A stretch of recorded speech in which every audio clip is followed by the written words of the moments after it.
Muy buenas tardes, bienvenidos al auditorio Iliana Espinel Cedeño. En estos momentos daremos inicio a la actividad Diálogos Literarios, organizada por la Feria Internacional del Libro Quito Virtual 2020, que tendrá una duración de 1 hora. Participan Patricio Pron y Andrés Cadena. Le invitamos a ponerse cómodo, recordándole que los micrófonos y videos estarán inhabilitados para los espectadores durante toda la actividad. En la parte inferior de su pantalla está el icono de mensajes para que pueda realizar sus preguntas. Que lo disfruten.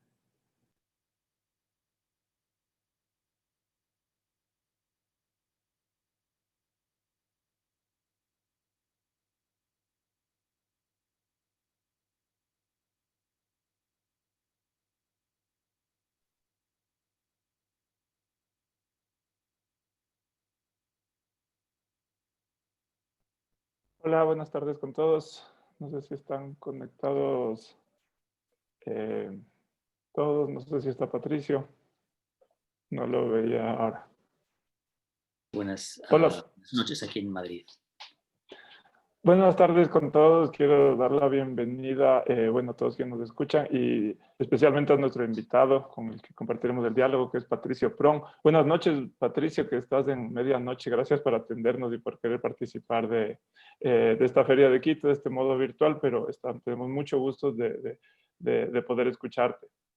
Gracias a ti, Andrés, gracias a Santiago y a todos los amigos que han hecho posible mi participación aquí en esta feria. No es la primera vez que visito Quito, aunque desde luego sí es la primera vez que lo hago de manera virtual, así que en cualquier caso y al margen de lo que pensemos acerca de la virtualidad en relación con la literatura, es un placer poder conversar contigo y poder conversar con los amigos que participan de esta conversación, que participan de este diálogo. Muchas gracias. Como yo te comentaba por mail hace unos días, tú tienes una gran cantidad de lectores y de público interesado aquí en Quito, en Ecuador. Muchos conocerán un par de libros tuyos, quizás la mayoría conoce tu novela que ganó el premio Alfaguara en 2019, pero igual quisiera yo invitarte a que o pedirte más bien que nos invites a un recorrido por tu trayectoria en general para el resto de personas que no conocen toda tu trayectoria, ¿no? Entonces, para entrar ya en materia, ¿no es cierto? Pensando que tenemos 1 hora, yo quisiera enmarcarnos, ¿no es cierto?, en tu vida, más allá de escritor, en, como una bitácora, ¿no es cierto?, de un viajero. Tú naciste en Argentina, pero después has vivido en varios países durante largas temporadas, y ahora estás radicado definitivamente en Madrid, donde entiendo que estás muy, muy a gusto. ¿Nos podrías contar un poco qué ha significado como persona y también como escritor para ti mudar, ¿no es cierto?, de residencia y de cultura, de país, varias veces en tu vida? Sí, por supuesto. Como dices bien, me marché de Argentina, nací, me formé en Argentina y viví allí hasta que tenía 23 años. Cuando por diferentes razones me fui a vivir a Alemania, después de algún tiempo de vivir en Alemania, unos 10 años viviendo en Alemania, vine a vivir aquí a España, a Madrid, también por razones que sería largo de explicar, y llevo viviendo en total aquí ya unos 12 años, lo cual significa que llevo a unos 20 años viviendo fuera de Argentina. Esto puede parecer poco tiempo y en algún sentido lo es, pero también es bastante tiempo visto desde otra perspectiva, y ha condicionado naturalmente muchísimas cosas. La forma en que escribo está condicionada por esa experiencia de la extranjería, pero también lo está, o lo están otras cosas. Mi acento a esta altura, que es un poco indefinible, mis preferencias. Ningún escritor escribe por completo enmarcado dentro de su tradición nacional. Las tradiciones nacionales son una herramienta útil para analizar y para estudiar la literatura, pero en sustancia no alcanzan a explicar las muchas influencias que un escritor tiene a lo largo de su vida y que a veces ni siquiera se corresponden con los grandes autores de su tradición literaria de origen. Quizás en ese sentido deberíamos o podríamos hablar de una tradición literaria de origen para muchos escritores, una tradición literaria de llegada, que sería aquella en la que los libros del autor o de la autora naturalmente son leídos en mayor medida. Eh, a veces este desplazamiento al que hago referencia se vincula con cambios en el idioma. Sería el caso, por ejemplo, de Vladimir Nabokov, que empezó a escribir en ruso y después escribe en inglés y llegado a un punto es considerado un escritor principalmente norteamericano o angloparlante. Pero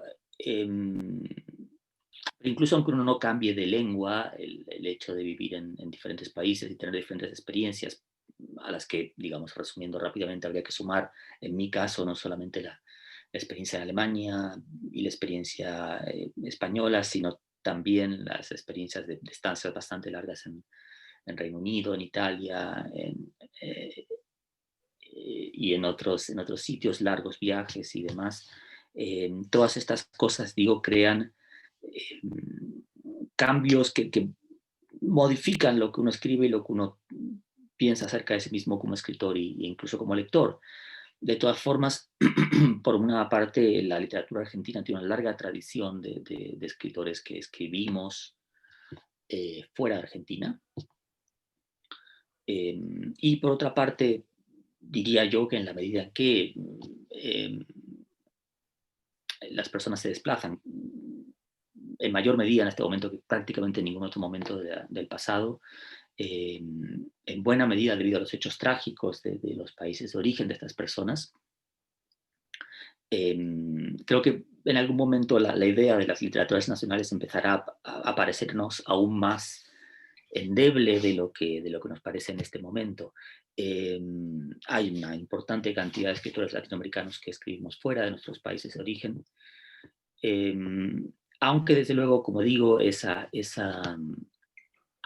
exterioridad, esa extranjería desde la cual, por otra parte, se escribe, creo yo, o es el lugar donde yo creo que puedo escribir mejor. Esa extranjería, digo, es parte constitutiva de la vida de tantos escritores y escritoras que en este momento conforman parte de lo más interesante que se está escribiendo en América Latina, que creo que al margen de que mi trayectoria parezca llamativa o interesante o no lo parezca en absoluto, digamos, el tiempo hará que parezca incluso menos interesante, porque serán más y más los escritores que latinoamericanos que estarán viviendo fuera. Y claro, bien has señalado que el concepto de literaturas nacionales es bastante antojadizo, o al menos ahora lo es. Tuvo una explicación y un momento importante, pero estamos hablando hace más de un siglo.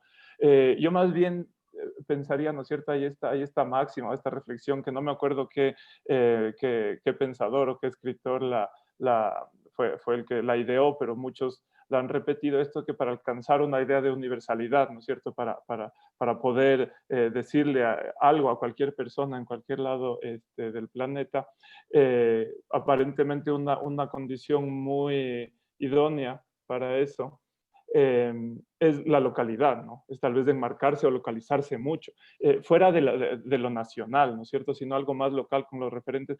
En tu obra, evidentemente no hay una marca local, o tienes muchas pequeñas localidades, o cómo te relacionas un poco con esa idea de lo local más que de lo nacional.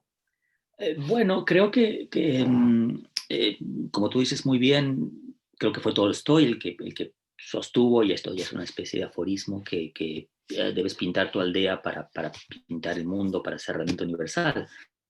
Esta fue en algún sentido la estrategia que persiguieron nuestros abuelos literarios, por decirlo de alguna manera, los autores que habitualmente consideramos vinculados a esto que no sabemos muy bien cómo definir, pero que en cualquier caso, llamado por muchas personas el boom latinoamericano, hicieron básicamente eso, trajeron a sus... crearon unas literaturas que estaban, por decirlo así, a medio camino entre una extraordinaria localidad, digámoslo así, y una pretensión de universalidad a través de la localidad, resultó muy eficaz y que naturalmente generó además de muy buenas lecturas, generó también algunos epígonos y un largo recorrido posterior, tal vez menos interesante que el de los grandes libros del boom que conforman películas y canciones y discos. Por lo general, los estudiosos de la globalización sostienen que esta globalización tiende más bien a ratificar los rasgos los rasgos locales antes que ponerlos en cuestión. De allí que una de las teorías en torno a la globalización insista en la palabra globalización como un fenómeno subyacente al de la globalización. En Argentina, a diferencia de otras literaturas latinoamericanas, como por ejemplo la ecuatoriana, la presencia de lo local no es tan marcada. Sí, la pretensión de cercanía con el lector, la forma de aproximarse al lector y de dejar marcas de una cierta argentinidad, pasan en la literatura argentina por cierto uso de la lengua oral. Por cierto uso de algunos rasgos idiomáticos argentinos, como por ejemplo el voceo, que como sabemos no es únicamente argentino, pero que, digamos, en Argentina tiene prácticamente carta de ciudadanía. Este uso del voceo, este uso de ciertas expresiones, ciertas conjugaciones y naturalmente muchas palabras y expresiones cuyo sentido, digamos, son un poco esotéricas para quien no es argentino, constituyen algunos de los rasgos más salientes de la literatura argentina. Y son parte de la obra de muchos escritores realmente extraordinarios que han trabajado con ella de una manera muy productiva. Para ello se requiere un talento especial, que me temo que yo no tengo, y que no creo haber encontrado en otros escritores que han sido importantes para mi formación como lector. Desde luego, algunos escritores que trabajaron la lengua de una manera muy acertada fueron importantes para mí. Pienso en Roberto Arlt, en Osvaldo Lamborghini, en los dos Lamborghini, Leónidas y Osvaldo. Pienso naturalmente en muchísimos poetas, también en muchísimos poetas de la generación de la década de 1990 en Argentina, que fueron muy importantes para quienes como nosotros, como yo, comenzábamos a formarnos como lectores de poesía en ese periodo. Pero no es un rasgo que esté presente, por ejemplo, en la obra de Borges o en la obra de Silvino Ocampo o en la obra de Ricardo Piglia, en la obra de Wilcock, otro gran escritor argentino que en este caso sí cambia de lengua, se pasa a escribir en italiano en algún momento, de convertirse en un escritor italiano a todos los efectos. No están tan presentes, de manera que tampoco podemos decir con total autoridad que lo que caracterizaría a la literatura argentina sería eso. Diría más bien que hay diferentes aproximaciones al problema de cómo escribir literatura argentina y qué sería realmente la literatura argentina, y que esas aproximaciones complejizan y hacen más, en mi opinión, más interesante la discusión acerca de la literatura argentina que un simple resumen del tipo de la literatura argentina es la que se escribe aquí y aquí y es la que tiene estos rasgos estilísticos o temáticos. Por otra parte, tienes que tener en cuenta que yo no vengo de Buenos Aires, que es naturalmente la capital literaria del país, sino que vengo de Rosario, que es una ciudad de 1 millón de habitantes. Cuando uno dice esto en Europa, la gente se queda un poco asombrada, pero como sabes bien, en América Latina una extensión relativamente modesta. Y pues vengo de una pequeña ciudad, que es Rosario, donde, si bien hablamos de una manera muy similar a como se habla en Buenos Aires, tenemos características locales, y en cualquier caso no nos sentimos por completo identificados con la cultura de Buenos Aires, que era una especie de metonimia, pasa a convertirse en la cultura, para algunos pasa a ser toda la cultura argentina. Pues no lo es en su totalidad. Y hay, por otra parte, y al margen de mi propia trayectoria, excelentes escritores de lo que se denomina literatura regional en Argentina, un término algo peyorativo que me parece que no explica bien cómo es realmente la situación de la literatura argentina y qué es exactamente esa literatura. Pero como digo, y para responder rápidamente a tu pregunta, me parece que es mucho más interesante complejizar determinadas cuestiones y ponerlas a prueba antes que, digamos, limitarse a a cierto tipo de literatura que, digamos, encaja voluntaria o involuntariamente en una serie de estereotipos y ideas preconcebidas que existen acerca de un país y acerca de la literatura que se produce en ese país. Detrás de todo esto, creo yo, está la cuestión de la identificación, que es un problema cada vez más importante en literatura. Cierto tipo de lectores busca leer libros para identificarse con los personajes o con la lengua en que los libros son narrados, y esto desde luego no es en absoluto malo, no estoy haciendo un juicio moral, pero creo que sí es relativamente inconveniente porque en el caso de ser... en el caso de que seamos consecuentes con esta idea de que solo leemos los libros con los que nos identificamos, ya sea en términos morales, en términos nacionales o en términos de género, perdemos decenas o cientos de grandes libros que trabajan con una caja de herramientas ligeramente distinta y que no tienen como finalidad la identificación del lector, sino más bien a veces su extrañamiento, la puesta en cuestión de algunas certezas, como decía antes, o el cuestionamiento de algunas ideas preconcebidas relacionadas con qué es lo que se supone que el escritor tiene que escribir en este momento o cómo tiene que relacionarse con los lectores. En sustancia, digamos, los libros son lo que los lectores quieren hacer con los libros, y uno de los posibles usos de los libros es identificarse con ellos y con sus personajes, pero hay muchos otros y creo que esta cuestión es central cuando pensamos en literaturas nacionales y en qué tipo de lector queremos para nuestros libros o qué tipo de lector tenemos, en cualquier caso, y al margen de lo que queramos, con nuestros libros. No, en este debate entre localía y extranjería, digámoslo así, eh, la mayor parte de los escritores se aproxima a estas cuestiones de una manera muy intuitiva. Y yo mismo no creo tener una teoría al respecto, sino más bien una suma de intuiciones y de esfuerzos que han ido en una dirección o han ido en otra y que han estado sometidos a muchos cambios en mi vida. Pero me parece que lo peor que un escritor puede hacer es fingir que es de un sitio del cual no es, para ratificar un cliché nacional o algo por el estilo. En Alemania, por ejemplo, me preguntaban a menudo si yo sé bailar tango, y la verdad es que no. No es algo genético, y supongo que si bien tomaba esto con cierta alegría, entiendo que estos prejuicios pueden ser muy cargantes cuando uno lleva muchos años viviendo fuera de su país y representando involuntariamente un, un tipo nacional, digámoslo así. Ujú. Y ahora que mencionabas lo de la identidad como siempre un concepto en construcción o por lo menos en inestabilidad todo el tiempo, más para personas como tú, ¿no es cierto?, que han vivido en diferentes lugares fuera de la cuestión nacional. Es algo que está en tus libros, entrando ya para recorrer algunas de tus obras, en tu novela El comienzo de la primavera, ¿no es cierto?, que tú has señalado en otras entrevistas que fue para ti importante en tu trayectoria, ¿no es cierto?, en tu producción, porque significó, no sé, eso es un poco lo que te quería preguntar, si es que nos puedes contar toda la importancia que tuvo dentro de tu quehacer escritural, ¿no es cierto?, literario. Ahí está, y yo mencionaba un poco esto de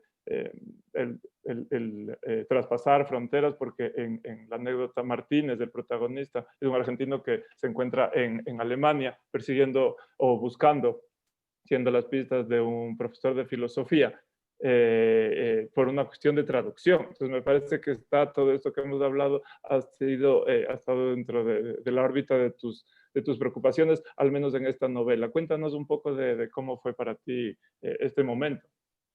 Fue un momento muy especial, porque supuso una especie de nuevo comienzo para mí. Yo había publicado algunos libros en Argentina antes de marcharme de allí, si no recuerdo mal, dos novelas y 2 libros de relatos, pero no estaba convencido de que yo fuese el escritor que yo deseaba ser. Tenía la impresión de que todavía me quedaba mucho por aprender, y tenía la impresión de que lo que yo estaba publicando traicionaba de alguna manera las intenciones y los propósitos que estaban detrás de esos libros. Eh, de manera que si yo quería, digámoslo así, alguna vez ser el escritor que yo deseaba leer, digámoslo así, debía por fuerza que someterme a otras experiencias y trabajar y leer mucho. A su vez sucedía en Argentina en ese momento, esto es comienzos de los 2000, un fenómeno bastante singular que por fortuna ya no sucede en América Latina, que es que por entonces en Argentina un escritor joven era un escritor que había cumplido por lo menos 40 años.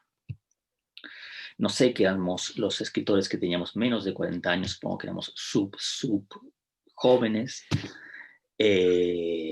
pero como digo, la escena estaba un poco anquilosada, había magníficos escritores, algunos de los cuales siguen estando en activo en la actualidad, pero se presentaba la dificultad de que para acceder a la publicación y para ser considerado un escritor digno de atención, tenía uno que, digamos, en mi caso personal, tenía yo que dilapidar 17 años de mi vida. Tenía que pasar 17 años de mi vida hasta empezar a ser joven. Así que decidí que mejor los pasaba en un sitio donde pudiese aprender algo y me fui a trabajar a Alemania como corresponsal de algunos periódicos y luego comencé a trabajar en la universidad, hice mi doctorado en Göttingen, en una situación bastante parecida a la de Martínez, el personaje de esa novela. Pero en cualquier caso, cuando me marché a Alemania lo hice convencido de que no iba a escribir más. Alemania era en ese sentido el país perfecto para escapar, para desaparecer como escritor, por cuanto, digamos, era al margen de que finalmente acabé hablando alemán y trabajando en alemán, y mi vida cotidiana era en alemán. Nunca iba a ser yo, nunca iba a poder convertirme yo en un escritor en alemán, de manera que esta era marcharme a un país donde la lengua era un obstáculo importante, era me parecía la mejor forma de no verme tentado nuevamente de escribir, excepto que digamos, esa tentación fuese más fuerte que yo. Lo fue finalmente. Mi propósito de dejar de escribir duró tal vez un año, tal vez menos. Pero cuando finalmente volví a escribir, cuando me otorgué a mí mismo la venia o la autorización para volver a escribirlo, lo hice solamente a condición de escribir cosas muy distintas a las que escribía anteriormente. En ese sentido, diría yo que el escritor que yo había sido en Argentina murió con ese desplazamiento a Alemania, y allí comenzó otro escritor, tal vez mejor, tal vez peor, eso podemos discutirlo, pero en cualquier caso alguien que estaba empezando de nuevo y que comenzó de nuevo justamente con esa novela, con el comienzo de la primavera, en la que hay elementos, uno podría decir autobiográficos. Finalmente es mi visión de Alemania, que es además una visión nada complaciente, la que atraviesa la novela. El personaje es argentino, al igual que yo, y finalmente estudia en seminarios. Él estudia filosofía, yo estudié literatura, pero en cualquier caso tienen inquietudes comunes a las mías propias.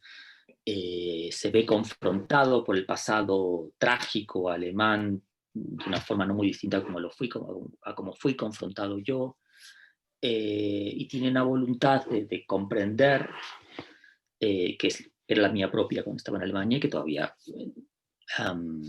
me, me, me interesa y que ejerce una influencia importante en mí, porque en realidad la historia alemana, la historia europea del siglo XX es una historia con la que nunca terminas de estar, nunca terminas de haber terminado, por decirlo así. Siempre estás descubriendo nuevas cosas y demás. La novela está escrita además con un impulso que me parece que es un impulso muy valioso, al margen del resultado de la novela, que es el de comenzar de nuevo y el de hacerlo esta vez mejor, digámoslo así, ¿no? Era una especie de segundo, uno podría decir segundo debut, o de segunda primera novela. Y a veces cuando pienso en ese libro, cuando algún lector me lo menciona, o cuando, como en este caso, estamos conversando acerca de los libros que he escrito, pienso siempre en algo que dijo Ricardo Piglia, uno de mis maestros. Él alguna vez escribió acerca de que un autor nunca olvida la sensación o la impresión que tiene cuando ve por primera vez su nombre en la portada de un libro. Ese primer libro, ese rito de pasaje, digámoslo así, tiene interés únicamente privado, pero sí es importante de cara a la trayectoria de un escritor, por cuanto ese escritor a partir de ese momento lo que tiene que hacer es arreglárselas para que cada libro no sea un libro más en su trayectoria. Esto es algo que me parece muy importante, sobre todo de cara a ciertas trayectorias literarias que por una razón o por otra, a veces muy a menudo el éxito crematístico hace que un escritor, digamos, que la obra de un escritor en algún momento se convierta en una obra en la cual pues hay muchos de esos, un libro más. En ese sentido, y para evitar esa tentación, lo que yo creo que hay algo en el comienzo de la primavera que caracterizaría después a mis libros posteriores, que es el hecho de empezar siempre de nuevo. Mis libros tienen a veces aproximaciones y puntos de vista o localizaciones de personajes muy distintos. Casi todo el tiempo estoy pensando qué es lo que no he hecho todavía y qué me gustaría hacer. Y son estos deseos los que configuran la escritura de los siguientes proyectos. Siempre estoy escribiendo de espaldas o prácticamente en contra de lo que he escrito previamente. Y en ese sentido y en virtud de que de esa manera cada nuevo libro mío es un primer libro, de alguna manera, eh, es que creo que no hay muchas diferencias entre quién yo era cuando comenzaba a escribir y quién soy yo ahora, o entre quienes comienzan a escribir ahora y quienes tenemos ya algunos años de escribir. Me parece que todos comenzamos de nuevo cada vez que abrimos el ordenador o nos ponemos a escribir a mano en un cuaderno o cuando sea. Ahí estamos completamente solos jugando el gran juego que es este de escribir y ser, y de leer y de ser reídos y ahí no hay muchos galones, por decirlo así. No, las trayectorias son de poca utilidad. Ahí empiezas de nuevo todos los días, creo. Y bueno, no voy a ir en orden cronológico por cada uno de tus libros, porque más bien me parece que ahorita has topado con lo que nos cuentas sobre tu estadía en Alemania y esta desaparición tuya o tiene que ver con este concepto de borradura, ¿no es cierto? O de negación de los autores, que es el que abordas en tu libro de ensayos, el libro tachado, que tiene una, una especial fanaticada aquí en los lectores de Quito, por lo menos muchos cercanos Gracias. a mí. Sí, porque, claro, bueno, tú evidentemente, no quisiera resumirlo, pero para las personas que nos escuchan de repente, ahí se esboza una erudita y muy interesante revés de la historia de la literatura, digamos, a partir de esta idea, ¿no es cierto?, de Barthes, un poco sugerida antes por Foucault, de la desaparición o la muerte del autor, y tú atacas al tema desde varios puntos, ¿no es cierto? Entonces yo te quería preguntar un poco, quizás desde ese momento, desde tu periplo en Alemania, que también para un latino yo sé de fuentes cercanas que es un choque muy fuerte, entonces quedarte un tiempo tan largo en Alemania, también me imagino que fue muy duro en muchos sentidos y que claro, después de eso no queda sino un renacer, no puede quedar casi nada de lo anterior, sino como vestigios, ¿no? Entonces, saltemos un poco al libro tachado en relación con esto. Quizás ahí también empezaste a prefigurarlo, a anotarlo, las numerosísimas notas y apuntes de una investigación tan profunda que como están en esos ensayos, empezaron ahí, fueron parte de tu estudio doctoral, ¿cómo se dio? No tuvieron nada que ver con los estudios doctorales. Sí hubo un impulso, evidentemente, que yo percibí que compartía con autores que me interesaban especialmente, que era esta promesa permanente de ser otro, que anida tanto en la fantasía de la desaparición personal como en la de la escritura. Me parece que hay un vínculo común, puesto que en sustancia cuando escribimos, también cuando leemos, desde luego, si aquello que escribimos, si aquello que leemos es digno del tiempo que le dedicamos, pues somos otros. En el, um, quien lea Moby Dick es Ismael, digámoslo así, el narrador de la novela, y es muchas otras cosas más, pero mientras está leyendo es al menos brevemente Ismael. Ese es un gran don que nos ha dado Melville, pero en general es el don que nos dan todos los grandes escritores. La posibilidad de que la literatura constituya un paréntesis de la realidad que nos rodea, que se vincule con ella de alguna manera, digamos, estoy lejos de creer en un tipo de literatura desmigajada de los acontecimientos de la época o no política en la que creen algunas otras personas. Para mí la literatura está por completo inscrita dentro de la realidad en la que es leída y escrita, pero incluso en su condición de paréntesis conforma parte de una unidad más grande. Pero esa fantasía que alienta en la literatura también alienta las vidas de aquellas personas que, como yo, hemos estado empezando de nuevo en diferentes lugares y de diferentes maneras.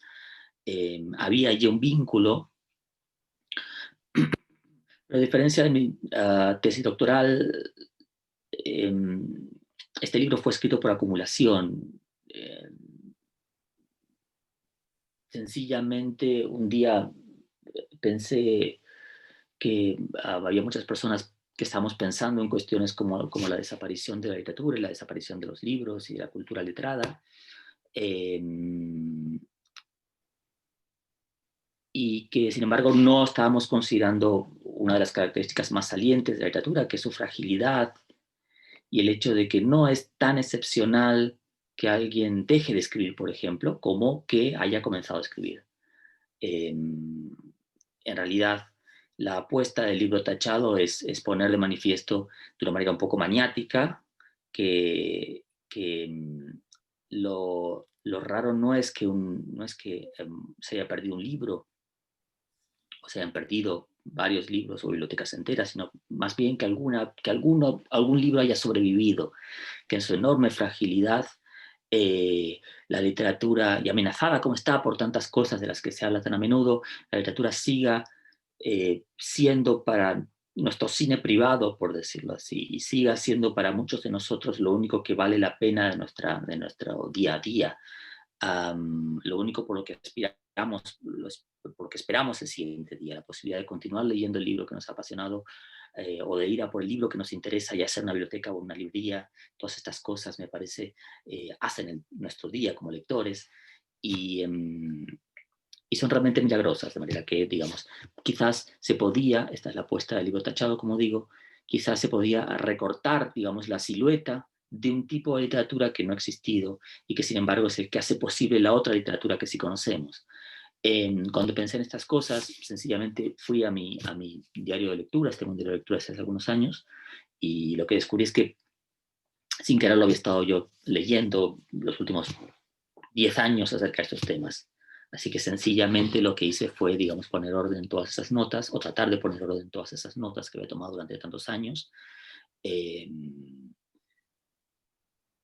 y aspirar a que, como sucede siempre que uno publica un libro, que lo que a uno le interesase también a otros.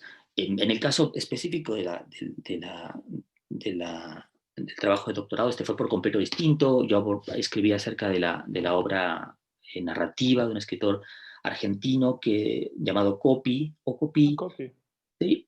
Que escribió buena parte de su obra en francés, sin embargo, pero que, digamos, es a todos los efectos un escritor argentino o un argentino de París, como decía él. Uno no siempre sabe cuáles son los vínculos personales con las cosas que lo interesan realmente, pero alguna vez alguien me hizo la observación mientras estaba trabajando que este interés que yo consideraba que era puramente intelectual, en realidad estaba vinculado con el hecho de que tanto Copy como yo nos habíamos marchado de nuestro país y nos habíamos de alguna manera reinventado, nos habíamos convertido en otra cosa, que en mi caso es un poco difícil de explicar, que en el caso de Copy era también difícil de explicar, pero a su vez genial, y en un punto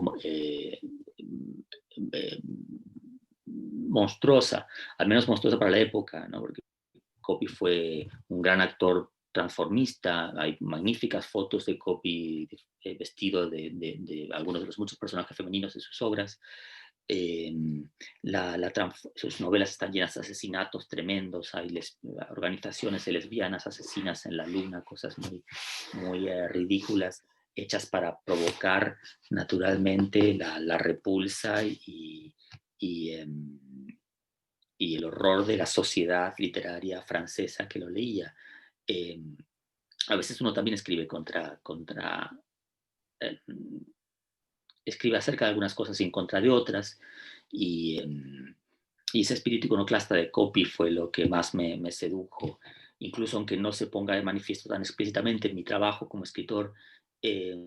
Siempre hay algo que en mis libros, contra lo que los libros expresan, digámoslo así. En el caso, por ejemplo, del libro Tachado, se trataba de un cierto estado del ensayo en español, digamos, el ensayo no académico en español, que me parecía, y desafortunadamente sigue pareciéndome tal vez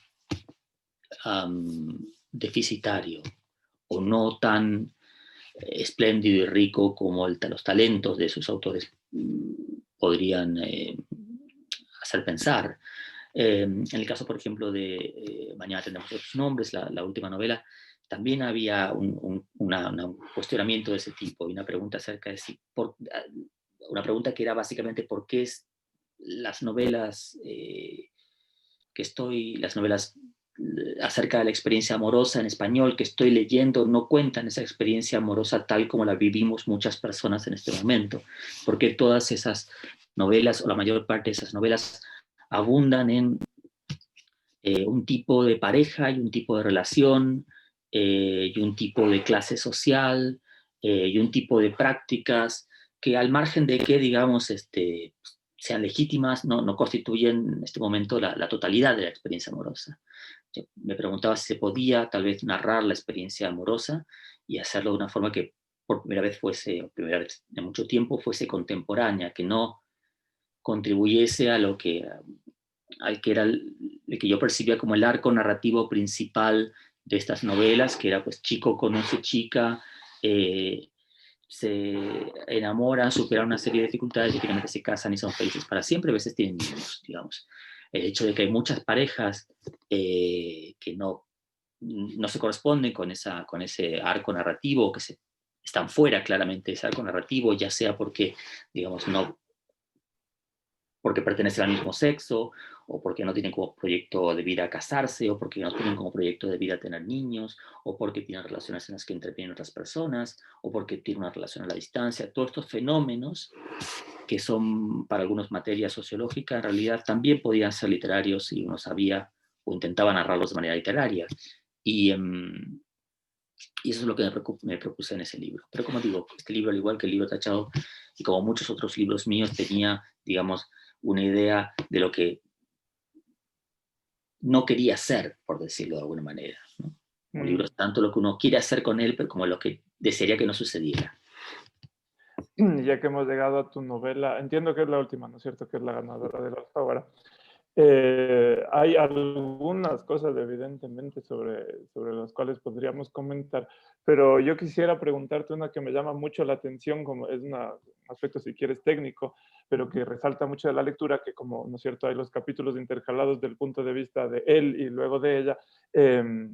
Hay casi, evidentemente, el narrador nunca es el narrador protagonista, siempre es un tercero, pero en el acercarse a la perspectiva de ella, resulta tan verosímil, tan convincente, ¿no es cierto?, tan sólido como cuando se acerca a la perspectiva de él. Y eso es algo en que muchos autores de mucha trayectoria y experiencia han fallado cuando intentan un punto de vista femenino o no se diga, una narradora femenina, caen en la inverosimilitud, algo no se sostiene, que es igual, no sé si es que no es meramente lingüístico, pero no se sostiene como cuando lo leemos. Y en tu caso me parece que ese en la novela es un punto súper alto y que resalta desde la técnica por eso. ¿Cómo fue? ¿Qué dificultades tuviste para adoptar ese punto de vista femenino? Bueno, me alegra mucho que el punto de vista femenino te resulte convincente, Andrés, porque afortunadamente, naturalmente, una de las pruebas más importantes por las que esta novela iba a pasar consistía en ver si consistían en que los lectores determinasen si ese punto de vista femenino había sido logrado o no. Ahora bien, te confieso que no fue ninguna dificultad, quizás por mi historia personal y por mis intereses y por mi especial interés por la literatura escrita por mujeres, por el hecho de haber estado rodeado a lo largo de toda mi vida de mujeres muy interesantes y la mayor parte de ellas enormemente más talentosas que yo, no me pareció difícil esa parte. De hecho, lo difícil fue adoptar el punto de vista de él, digámoslo así. Porque además se oponía un poco a mi sentido común, que a veces un tanto escritor te conduce a sitios, ¿no? A veces yo me decía, bueno, pues, ¿qué haría yo? Y a continuación tenía que pensar qué haría él. Pero bueno, ahora tiene que ir a hablar con sus amigos y tiene que quejarse de que las mujeres son todas iguales o alguna tontería similar en la que yo no creo. Entonces, creo que él no lo hace en esta novela, pero, pero hubiese sido un camino posible, digamos. Fue algo que yo me pregunté. Mientras que no tuve que pensar demasiado acerca de qué es lo que hace ella, porque es básicamente lo que haría yo. Si bien él es la pareja es escritor de no ficción en este caso, y ella tiene una profesión que en principio está bastante alejada de la sensibilidad de un escritor como es la arquitectura. Hay muchos vínculos entre ellos, sin embargo, quiero decir, entre ambas profesiones, y además hay una dimensión arquitectónica en la novela, digámoslo así, no solamente en esta disposición por secciones vinculadas con el tiempo. Ya sabemos que el tiempo es espacio, entonces algunas duran, creo que 3 días, 14 horas, 30 minutos. Hay también un aspecto vinculado con la arquitectura de la novela que tiene que ver con la distancia que este narrador toma en relación con los hechos que narra. Es una distancia temporal, determinada también por el uso de los tiempos verbales, por ejemplo, el pretérito pluscuamperfecto, que es el modo verbal dominante en la novela, ya que lo que a menudo se narra ha sucedido bastante antes que lo que se está narrando en pasado en ese momento. Y también tiene que ver con cómo el narrador, por decirlo así, entra y sale de las habitaciones en las que están ellos, ¿no? Me parece que una cosa que a mí me importaba mucho era no mentir acerca de la sexualidad de los personajes, pero tampoco, o de más explícitamente los actos sexuales que practican, pero tampoco me interesaba incurrir en los tópicos más de la literatura más pornográfica, no porque me parezca moralmente malo, sino porque me parece que, digamos, como estímulos para los lectores, estos están un poco desactualizados. Casi todos tenemos una relación con la sexualidad o con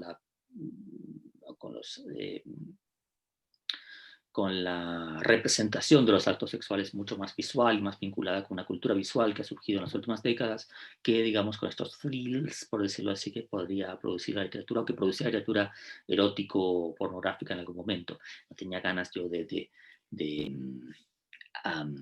contribuir a esos clichés. En Reino Unido se celebra todos los años un premio, que es el premio a la peor escena de sexo narrada en novelas británicas a lo largo del año. Presté mucha atención a ese premio, sobre todo para no cometer los errores que mis colegas británicos habían cometido, y tengo que decir que, por fortuna, no parece haber habido grandes errores, o nadie me ha dicho, no es anatómicamente es imposible que esto suceda, o excepto que la persona sea contorsionista, esto no va a funcionar. Y a su vez también, y esto es otra cosa que me ha alegrado mucho de la novela, desde el primer momento, esa alternancia de los puntos de vista femenino y masculino, dicho de manera muy grosera, pareció natural a los lectores. Cuando la novela ganó el premio Alfaguara, en la ceremonia de entrega, uno de los miembros del jurado me dijo con mucha sorpresa que él estaba seguro que se trataba de una autora, que no podía ser un hombre.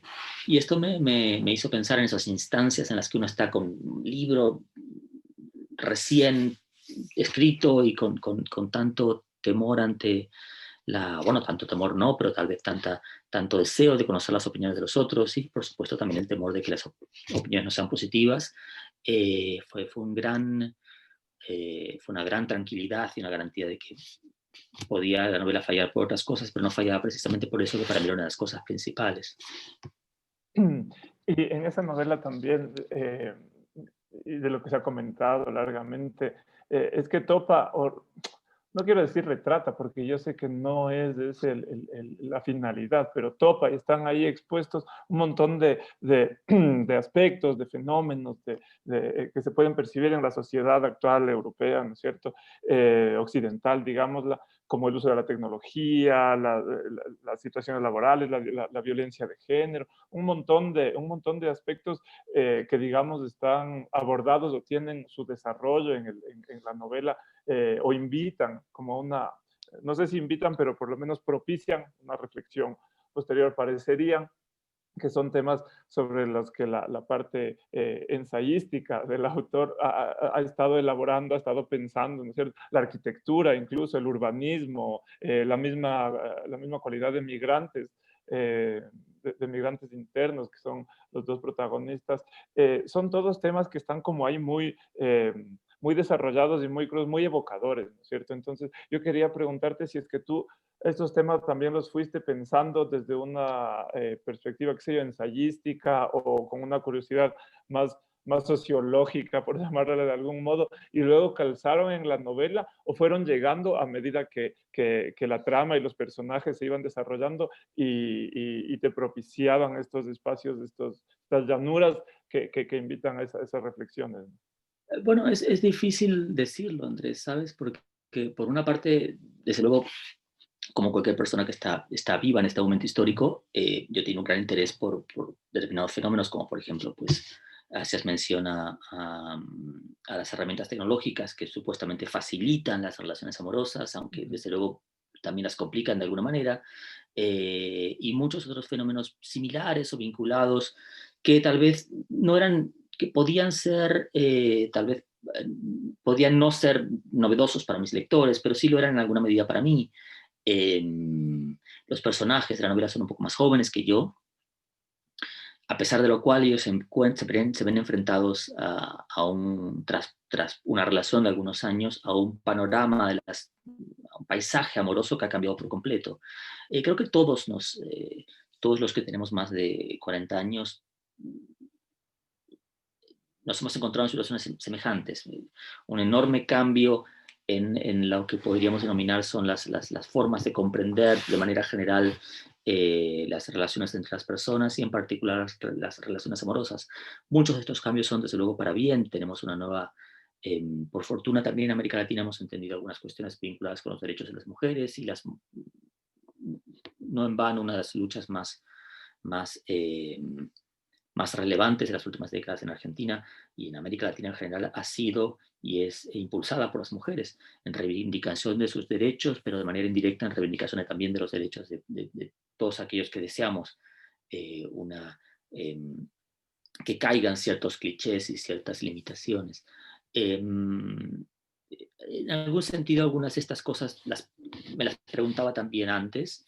Otras cosas fueron surgiendo durante la escritura. Lo que sí surgió durante la escritura y constituyó un problema que creí que no iba a poder superar era la cuestión de que, digamos, no siendo yo usuario de estas redes de búsqueda de pareja, por ejemplo, el tipo de Tinder, Grindr, Happen y muchas más, tal vez iba a haber una parte que yo no iba a poder contar.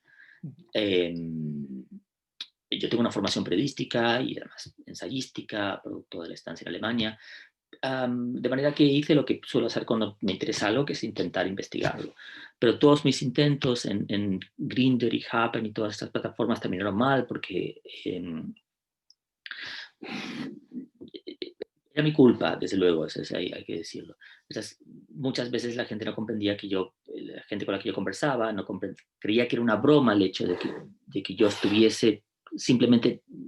Yo les decía, hola, me llamo Patricio Pron, soy un escritor, y la verdad es que te agradezco que hayas hecho match conmigo, pero no quiero quedar contigo, lo que quiero es que me cuentes cómo lo usas, cómo te va con ellos, si estás contento o contenta. A la mayor parte de las veces me bloqueaban. lo cual demuestra que entre las perversiones que supuestamente inspira estas redes sociales, la de conversar no es la más popular. Así que pensé que no iba a pasar, no iba a poder avanzar más. Y en ese momento, allí, bueno, muchas amigas mías muy generosas me abrieron su intimidad, por decirlo así. Amigas que utilizan estas redes, empezaron a mandarme capturas de pantalla, fragmentos de chats, las típicos fotopenes que desafortunadamente recibían de sus candidatos. Y eso abrió, digámoslo así, esa parte de la novela. Pero si bien es una novela que tiene una parte ensayística importante, y hay muchas novelas argentinas que tienen una parte ensayística importante, me parece que lo que yo deseaba era que esos elementos ensayísticos impulsasen la trama y la llevasen a donde yo quería ir, que era, digamos, un texto que propiciase una oportunidad de dialogar con los lectores de la manera en que hemos estado dialogando tú y yo aquí. Sí, y lo hace. Evidentemente no necesitas que yo te lo diga, sino ha tenido tanto éxito, el premio más importante en Hispanoamérica, en novela actualmente, y numerosísimos lectores. Nos quedan muchísimos temas por conversar. Tenemos un reloj ahí que dice que ya se está acabando el tiempo, y no di paso a preguntas porque no me llegaron preguntas directamente, no sé si se deba a mi mal manejo tecnológico, no creo. Pero yo he disfrutado mucho, Patricio. Te agradezco mucho por todo lo que nos has compartido hoy. No sé si es que tú quisieras decir alguna cosita más antes de irnos, si no, te agradezco por haber participado. No, sencillamente a los amigos que hayan tenido preguntas que por alguna razón se hayan quedado por el camino, que desde luego las pueden hacer a través de las redes sociales, me pueden encontrar ahí con facilidad. Y que naturalmente te agradezco por la conversación, que es un placer. Agradezco también a Santiago Vizcaíno y a todos los que han hecho posible que estemos conversando nosotros hoy, y que desde luego al margen de lo placentero que es conversar de esta manera, digámoslo así, de biblioteca en biblioteca, de casa en casa, espero pronto, cuando todo esto haya pasado, volver a veros personalmente en Quito. Ojalá, Patricio, muchísimas gracias. Te agradezco en nombre de todos los de la feria y tus lectores de ecuatorianos y que nos hayan estado escuchando. Un abrazo a la distancia y de nuevo, muchas gracias, éxito. Igualmente, hasta la próxima. Adiós. Chao. Gracias. De esta forma concluimos la actividad Diálogos Literarios. Esperamos que haya sido de su agrado. Le invitamos a participar de nuestro próximo evento, 10 años del Premio Paralelo 01. No olvide visitar nuestro sitio web www.filquito2020.com. Hasta pronto.